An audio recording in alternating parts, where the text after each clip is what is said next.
planet's on fire. It's a real code red. Got us by the balls, we're being slowly bled. All the swollen puppet heads, they propagandize big chocolate points and flat out lies. A house full of mirrors, it's a lousy reflection. Run hard left, it's a true direction. Democracy's in trouble, this news isn't fake. Everything we fought for is truly at stake. Border to border, coast to coast, it's time to cue the talent and meet our host. It's a podcast by George. All right, folks, it's showtime.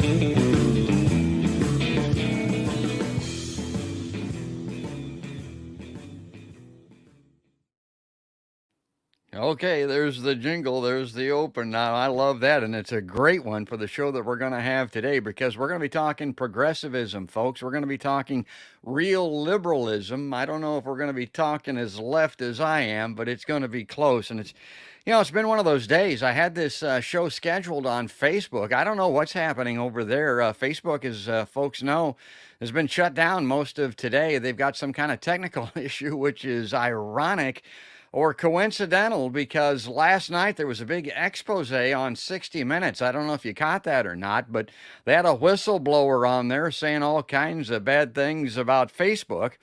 And then this morning, Facebook blacks out. It's like it fainted. It's like it just couldn't take it, and it went dark. So my interview today with Dr. Glenn Hurst on Facebook has moved over to YouTube, and we're just delighted to have him here. I don't know if anybody's looking for us on YouTube. I don't know if anybody's going to be watching this, but we'll record it and repurpose it, and it'll end up on Facebook here eventually and the other platforms as well. But for folks that may not know it, Dr. Glenn Hurst actively shaped the indivisible revolution in rural Iowa, here where I'm at, by leading actions to achieve Medicare for all, to raise wages, and support labor unions by fighting against collective bargaining limitations. God, I love all that. He grew up in a military family, which surprises a lot of people.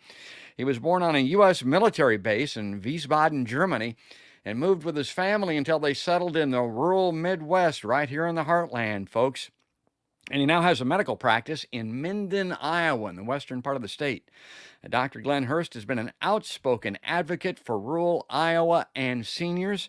He has been featured internationally on programs such as NPR, CNN, Yahoo Finance, as a frontline practitioner in rural Iowa, and as an authority on the devastation of the COVID crisis on our seniors. And I hope that we get a chance to talk about all of that on Podcast by George today. Dr. Hurst, welcome back.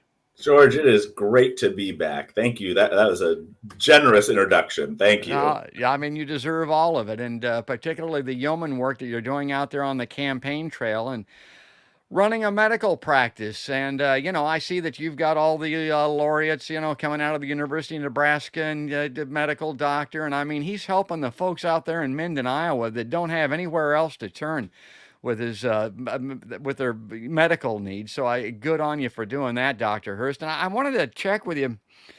They coincide, the medical stuff and the campaign stuff, but kind of, take the temperature, take the pulse of the electorate, if you will, out there in the heartland today as you move around and talk to people on the campaign trail.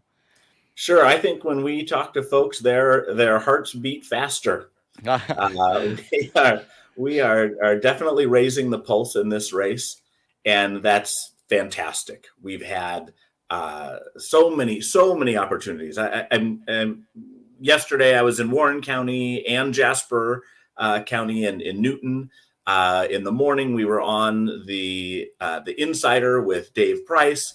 The day before that, I was one of the featured speakers at the Abortion Justice Rally in Des Moines. And that was just a phenomenal event. Thousands of people present and marching and cheering. And we rallied that crowd, and it was just phenomenal. It was phenomenal.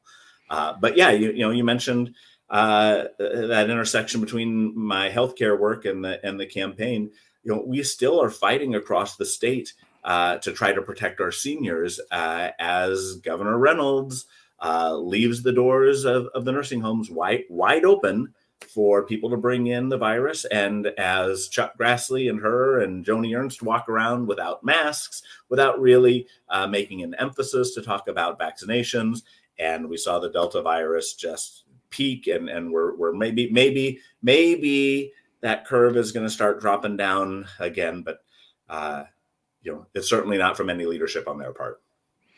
I want to bring up on screen here shortly. Hopefully my assets, as they're called, will work. Because again, I had to make a quick switch here to get these over on YouTube. But one of the most striking statistics that I've seen probably in the last 6 months or so, that as much as a third of the deaths from COVID in this country may be due to the lack of health care and the access to the medical system, either voluntarily or just inability to be able to access the system. And people that live in even like Des Moines, I mean, we don't think of that as a major metropolitan area, but it's an entirely different world from where you live and where you practice. Tell us what it's like for your patients in this pandemic. Sure. 85 million Americans are uninsured or underinsured. And I feel like all of them live in my community because we have so many people that just are not coming in to access care. They're not coming in to get their basic healthcare needs taken care of. They weren't doing that in the first place, and now even more are staying away because of fear of COVID. And if they're allowed to come into the office, or if they see the sign on the door that says "must wear a mask," their political sirens go off and they turn around and leave. So it's a devastating situation already for me, even before COVID. I live in a town of 600 people. I practice there, and I can see about 200 of those people in my practice because another 200 of them are driven away by the closed network in which their insurance company has them. So they've got to drive 90 minutes to Des Moines or to Council Bluffs rather than 9 minutes to see me. And then the other 200, they're those uninsured, underinsured, and we can't get to them at all. And it's not just about the insurance that keeps them away. If they had insurance, they've got no transportation. They've got no way to get to us. They don't know how to access the services because Medicaid will provide transportation, but nobody knows how to get that because there's no social workers available. It's just this cycle of failed healthcare system that we're all dealing with, and COVID just unmasked it. It didn't change it. I love that. I mean, I love what you're saying there. Unmasked it in a pandemic, particularly. I mean, I know I've got a lot of viewers that are big fans of Obamacare as an example, but it pales in comparison to the benefits of Medicare for all. And the pandemic has revealed that there are people that were underinsured. That's what this article says from Public Citizen that I have up here. As you mentioned, 87%. What was the statistic here? I mean, it's really striking. I think it was 85 million. Million, 87, yeah. Uninsured or underinsured. And right. That means people that they may have some form of insurance, but they can't afford the premiums or they can't afford the deductibles. And when they have COVID, they think that it may not be that bad. They'll just stay home and self-treat themselves. And by the time they get to a major hospital, it's too late. And a third of the COVID-related deaths in this country can be attributed to that. I mean, that is a shame. And that probably is one of the best, most immediate examples of the need for Medicare for all, and really is one of your primary platform planks. Right. We've got politicians patting themselves on the back for that underinsured population. Boy, they got them access to insurance, didn't they? But it's not insurance that they can actually put to use. If we're in a country where what was the number? 70% of the people in this country can't afford a $500 emergency. Yes, I think it's 70%. Don't have to quote me on that, but it might even be worse. But if you can't afford a $500 emergency, how are you going to afford a $10,000 deductible? You can't. That's 20 emergencies you can't afford. Yeah, here's the statistics that you're looking for. I mean, I run through these all the time on my podcast. I've got a little list of them here that I just put up in front of me. 80% of Americans, now this is before the pandemic, folks, they work and they live paycheck to paycheck working. 63% pre-pandemic, so it probably is 70% at least of Americans couldn't afford a $500 emergency. 30 million Americans didn't have health care before the pandemic. And we all know what's happened during the pandemic. People have lost their jobs. What happens when you lose your job? You lose your employer provided health care. So that 30 million has ballooned probably to 50 or 60 million. And of course, we can't afford to help the people because we're involved in 7 wars around the globe. We just came out of Afghanistan, supposedly, although Matthew Ho, who's a guest on the podcast, will tell you that we're still actively involved over there. But Afghanistan alone was costing us $300 million a day. Where's that money? Right. Let's help people with that money. Where did that money go? Well, it ain't coming back to us, folks. Once it goes into the military industrial complex, it ain't coming out, and it's not going to go to help you pay for COVID testing if you need it, or for a COVID treatment if you get to that point. So, I mean, that's something we talk about all the time on the podcast, Senator Hurst. Yeah. Senator Yeah, Hurst, you're right. Dr. Hurst. I'll call you doctor. Yeah. Well, for now. Yeah, for now. But you're absolutely right. We have so much money. I just think about the money that's just here in Iowa. Let's step away from you can step away from the federal number and still talk about this really intelligently. What is it? $1.2 billion surplus in Iowa, and yet sitting on it. Yeah. And again, politicians patting themselves on the back for saving this money, while half of the people who died from COVID, in the first wave of COVID, were our nursing home population. And we could have spent some of that money. We could have been frivolous. We could have bought every senior in a nursing home their own iPad, so that and 12 months worth of roaming data, so that they could have face-to-face interaction with their family members, just like you and I are having right now, face-to-face interaction without bringing those high-risk people into the facility to infect everybody. But no, we decided that we're not even going to require proof of vaccination. We're not going to have any evidence that you're not sick other than your own word, and we're going to let you walk down the hall and possibly bring in a deadly infection to the highest risk population in the state. Now you've been. We still would have had money left over, spending it on every person in a nursing home. Yeah, and who deserves it more? Who could you feel better about than helping those nursing home residents? Now, this is something that I've proposed, and because you're so intimately involved and work so closely with these nursing homes, you could maybe stop check me on this, because I don't know how much room there is. But again, if this money's available, we have these nursing home patients that are in shared rooms together because they can't afford their own room. Well, if the person in the bed next to you in the same room has COVID, my God, it's a pretty good chance you're probably going to get it. So why don't we use that money to get everybody into a private room, space permitting? Is that realistic or not? $200 a square foot is the last number I heard to build on a nursing facility, and that's completely reasonable. And this is a topic. This privacy issue is a topic I talked about way before COVID, because I think of the people that we're talking about. These are the people who built our communities, right? These are the people who built Iowa, who sacrificed and saved and have tried to make a better life for their children. And what happens to them in the end?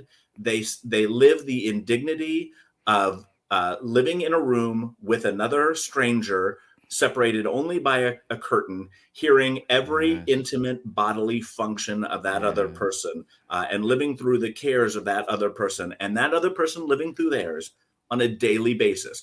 I took care of county supervisors who lived through this. I take care of the head of financial organizations and capitalism in our country, and they all wind up in the same situation. I mean, don't we think these people deserve the dignity of having their own space, even just their own space? It's just incredible. And then when you introduce COVID, now that thin curtain is the only thing between you and a deadly virus. Yes, my God. All right, great. Well, I'm going to, again, try to bring this up on, because I thought of you as soon as I saw this morning. Now, I opened up my morning paper and I'm looking at this, and let's see if I can get this to show on screen, because I put this up on Facebook.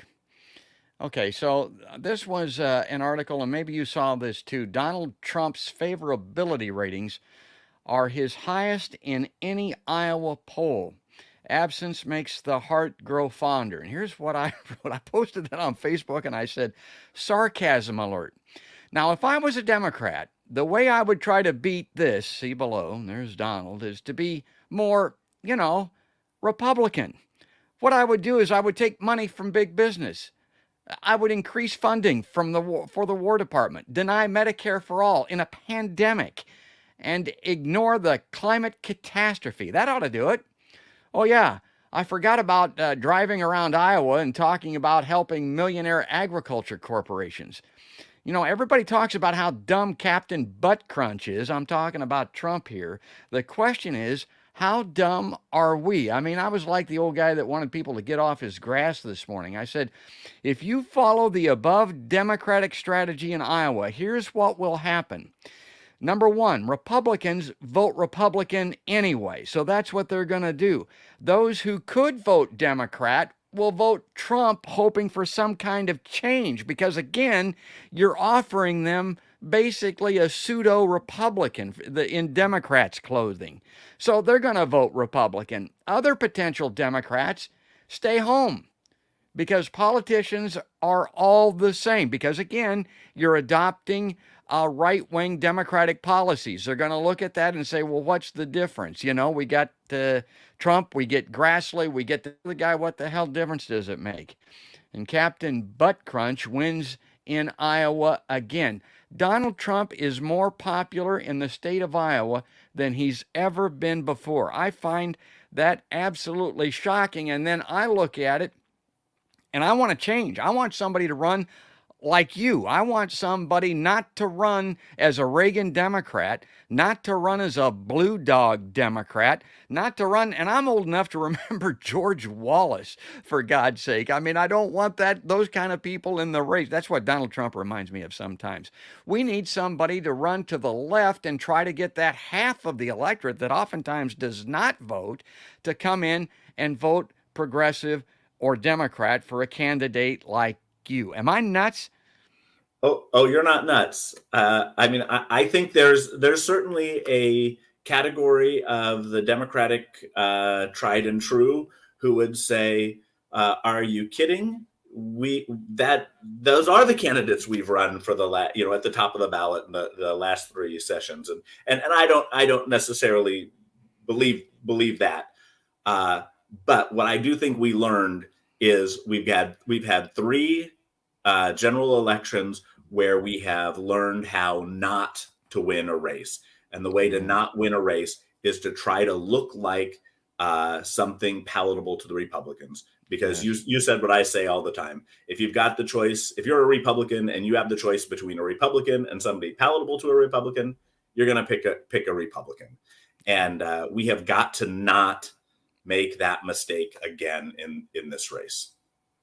And I believe I'm the candidate that runs to unite the Democratic Party first. We talk about a more Harkin-like populist and populism, getting to all Iowans about issues that matter to all Iowans, but we start by uniting the Democratic base first. Let's talk a little bit about this Democratic primary. And I don't know where you're at it exactly as far as talking about your adversaries now in the primary, fellow Democrats, how you talk about them. But it seems like Abby Finkenauer has been anointed as the front runner for whatever reason. I have no idea, other than supposedly having name recognition. And I thought, what the hell? No, I don't think she's got name recognition. I mean, she was that one-term representative that lost her district, and now she's running for the Senate. But I look at her as a good example, Dr. Hurst. I look at her and say, no, she's too close to the Republican Party as far as her policies are concerned. If given the choice, the Democrats, the left side of the party, will stay home, and the Republicans are going to vote Republican, like you always said, and that is not going to work. Would you agree? Yeah, I don't know that it's attractive to those people who are able to invest money in Iowa politics as Mm. well. We look at Amy McGrath, right? All that money dumped into a congressional race, lost. All that money dumped into a senatorial race, lost. It's yet another example of how not to win a seat at the federal level, and the type of candidate who does not win in those situations. That's why I say I feel the heartbeat faster every time we go out and talk to more Democrats. This primary race is getting heated, and it's getting exciting, and that's going to help Democrats do well. We've got to have momentum and excitement, an exciting primary. We need multiple candidates so that people across the party's breadth throughout the tent are excited about this. And when we do anoint our candidate at the primary, not at the wallet, that's when we're going to all unite together and run forward in a way that can win. But that's a question that comes up often, or a statement that comes up often on the campaign trail is, anybody but Chuck Grassley. And I think we have to be careful about that sentiment, because just anybody can't beat Chuck Grassley. Exactly right.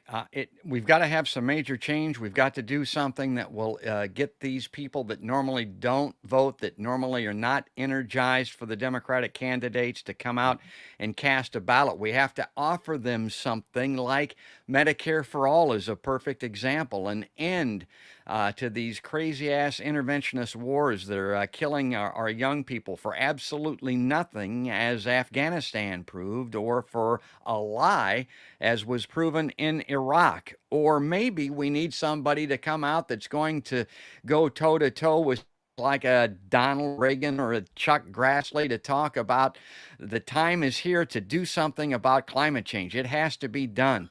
We get another 6 years of Chuck Grassley. We get another 4 years of Donald Trump. On the climate side, we may not be able to recover from that. I mean, that's the biggest fear that I have. The time for this excitement that you mentioned is right now. Right. We can't afford to get it wrong this time. No. We cannot afford to get it wrong for a fourth time in a row. And healthcare and climate are the two things that I point to immediately. What's going to happen to healthcare in the next 6 years is going to set the pace for what happens to healthcare for the next 50 years. And so we want the pace set correctly. It burns me up every time I hear somebody talk about passing legislation or supporting legislation that would allow Medicare to negotiate prices on drugs, or that would expand access a little bit more to the Affordable Care Act. No, that is putting Band-Aids on cannonball wounds. We've got to run forward to a Medicare for all system. Healthcare is a human right. Every person in this country should have access to healthcare, primary care, mental health, dental, vision, hearing. It should all be accessible all of the time to everyone in this country. And to talk about anything less than that is telling me I'm going to sell America short. And in climate, it's the same thing. We're very likely past the point that we can recover our climate without suffering some incredible losses. The melting of the polar ice caps and the rise of the water, and now what we're seeing is the actual warping of the mantle of the Earth because of that is going to change. Is going to cause some irreparable changes. We need to be forward thinking, just like we have to be forward thinking about COVID. COVID's going to be a problem for 50 years. What's COVID going to look like 50 years from now? It's going to look like diabetes. It's going to look like blood clots. It's going to look like cardiovascular conditions that are all the result of having had this infection 50 years before. The climate is the same thing. What is this world going to look like 50 years from now? How do we slow our path to even worse? And what do we do to reverse it? So when I talk about healthcare, I want you to know that healthcare is built on climate. Okay. And when I talk about energy policy is built on its effect of climate. When I talk about criminal justice reform, I'm talking about criminal justice reform built on how do we mitigate climate? How do we address climate? It's got to be the first thing we think about anytime we put a policy forward is how does this affect climate? Oh, that's well said. I mean, that's great. And you mentioned the next 50 years. I tell people the last 50 years. How did we get here? We got here, folks, because of people like Charles Grassley. I tell everybody that'll listen to me, are you happy where we've arrived? Are you happy with what's going on right now? Who's been at the levers of power for the last 50 years? Who's one of the top 100 most powerful people probably in the world? It's Charles Grassley. When he took office, you could drink well water in Iowa. You can't anymore, folks. I mean, when he took office, we hadn't killed 1 million people for a false flag in Iraq or wasted our treasure and blood in Afghanistan.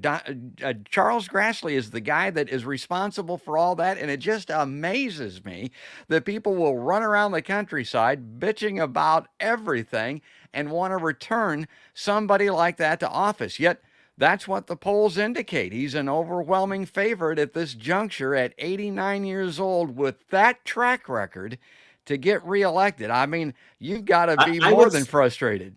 I would say he is the preferred candidate to be elected of the candidates that they talked about. Yeah. Because we're not different. We've got to really create a true contrast to Chuck Grassley. Chuck Grassley hasn't done a whole lot for healthcare, but the people who are running to replace him and to take those seats, not just here but across the country, a lot of those folks aren't really looking to do a whole lot more. Drug pricing again. It's a cannonball wound. A Band-Aid isn't going to do the trick. So yeah. I tell people, you want to know what Chuck Grassley means to your community? Look at your community over the last 40 years. We've lost 25% of the population in rural Iowa since 1980. It was growing up until that point. That's Chuck Grassley's era. That's not anybody else that was sitting in that seat. Who had their hand in the farm bill, who could have really done something for Iowa and turned rural Iowa into this vibrant lifestyle. But instead, he sold us out to corporate ag. And so that's why the other direction I think we absolutely need to go is we need to start thinking about some corporate ag the way we thought of Ma Bell. And we're gonna have to address the vertical integration of healthcare and also agriculture in Iowa. I had Emma Schmidt on the podcast here just recently. She's an activist and organizer with foodandwaterwatch.org. And I know that you're familiar with that organization. And Emma kind of snuck into these town hall meetings that Grassley's so proud of that he holds around the state. By the way, Laura Bellin with Bleeding Heartland will tell you that when he's traveling around to 99 Iowa counties and holding these town halls and all that stuff, the schedule isn't published. You can't just wander into these things. Most people don't even know they're going on in their town when Grassley shows up. But she got into one of these. And interestingly enough, now you mentioned Grassley having an active role in all of these issues that are confronting us. But he's also got kind of a passive role in this. She talked about the fact that people in these town halls were raising all of these crazy conspiracies, like the fact that Trump actually won the election and that it was rigged and a lot of these COVID conspiracies and all that stuff. Well, Grassley, because this is his base, these are his people, he doesn't dispute that. He doesn't argue. He doesn't offer a counterpoint to any of that. He sits there and kind of nods passively and goes along with that. And it reminds me of when John McCain in that famous clip had to correct that woman that wanted to call Obama a Muslim and all that. And McCain was running against Obama. And he said, no, man, that's not true. I appreciate your support and I'm glad that you're here. But, we can't have that. We need to be civil and we need to be truthful. But I want to give people some history here. I want to bring this up real quick. Yeah, I know that you've seen this many times. Let me see if I can get this to play because this I think this is great. Again, this is quintessential Charles Grassley. Let's see if we can get this to play here. Senator Grassley, you have talked, as Senator Conrad has, about a bipartisan approach. But you really caught some Democrats off guard a couple of weeks ago when you said this the other day. Listen to this. We should not have a government program that determines you're going to pull the plug on grandma. Now, Democrats say there is nothing in this legislation that would pull the plug on grandma or even require people to discuss it. Why did you say that, Senator Grassley?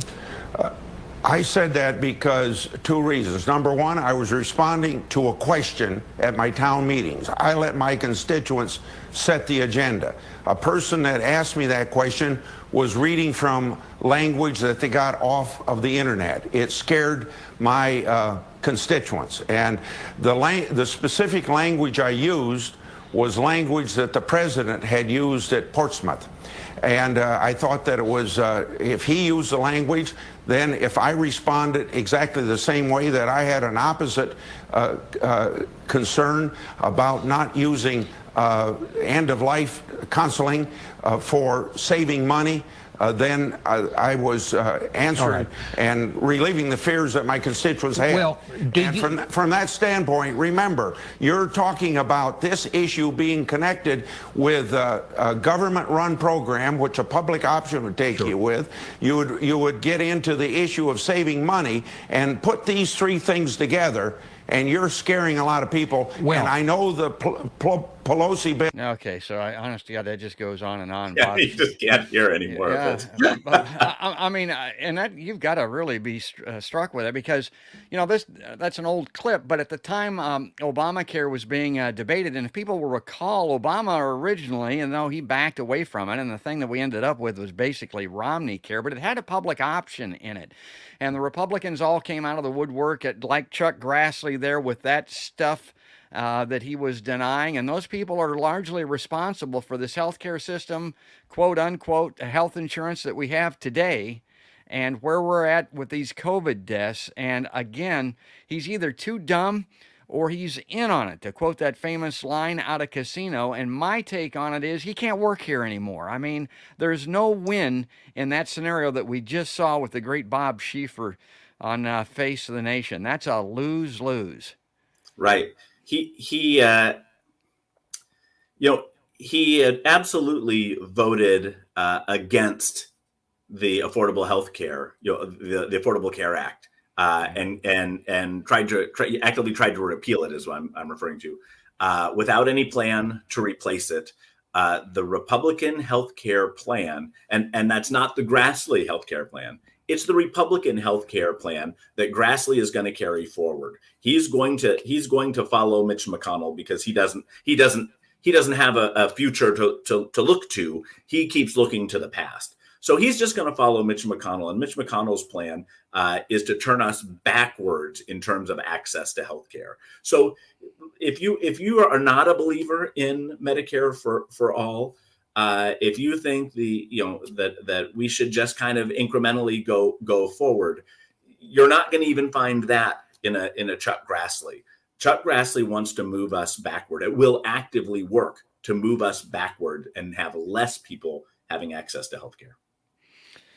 And we need it now more than ever. That's the point that I make to people. My God, Medicare for all. If there was ever a time to at least give us something in the way of a trial limited run, it's during a pandemic with people that are dying because they can't get the medical services that they need in rural America and in major metropolitan areas across this nation.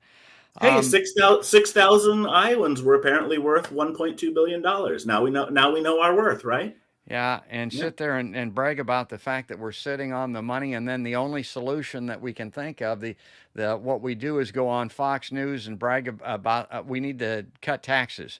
We're obviously taxing people too much because we've got this $1.2 billion surplus that we apparently don't know what to do with while people die. Well, I've had some fun today showing these that video and some of this stuff, and I really appreciate you coming on the podcast again to talk with us about the campaign. As we wrap up here, kind of tell us what people need to be watching for as you move around the state, what you expect to happen here as far as the major issues are concerned, maybe the timetable even with the primary and the appearances and the major events coming up. Sure, sure. So you're hearing our voice today on Podcast by George, and I'm so grateful for that. It just makes sense for our campaign to be doing things like this on a regular basis. So we were just on Arnie Arneson's program I know last Arnie, week. yeah, New Hampshire, she's awesome. She's a past Iowa or Ames lady who has run for the governor in New Hampshire, was it? Yeah. And and served on their legislature. So we're looking to do more things like that. Our own campaign, we're going to put out a weekly podcast you'll be able to find on Spotify. If you want to know more about me, my book is out there, Where Your Hands Are, Memoir of an Indivisible. That's available on Amazon. And you can expect to see us. We've got a full state tour that we're organizing and that's coming up. We are always looking for opportunities. We were just on Marshalltown Radio. We're out there, and we're going to be in your community. So HurstForIowa.com is a great way to keep up with us. That's great. And the thing I would say in closing again, as we look at this Democratic pool of candidates, folks, run left, as the little jingle says at the very beginning of Podcast by George. That's a true direction. I mean, that's what we've got to do to energize this part of the electorate that's going to sit home. They're not going to vote. And if they do that, when it comes to the Chuck Grassley situation, he's going to go back in there. He'll be 89 years old on election day. Honest to God. And I talk about 50 years, 40 years in the U.S. Senate, but 50 years going back to the Iowa legislature. This guy has been in charge of where we're at for that long. Let's change it up and get somebody like the good doctor. It's time for that, particularly in a pandemic. Dr. Hurst, thanks again for coming on a Podcast by George. Thanks. Good to see you. We'll see you again soon, I hope, and we'll bring him back on here as we move through the election season.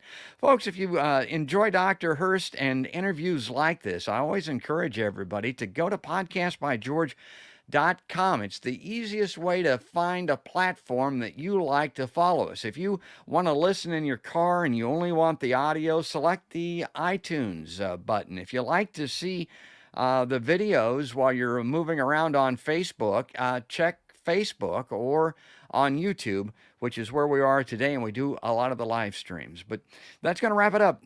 That's going to do it. That's all there is, and there ain't no more. That's another podcast by George.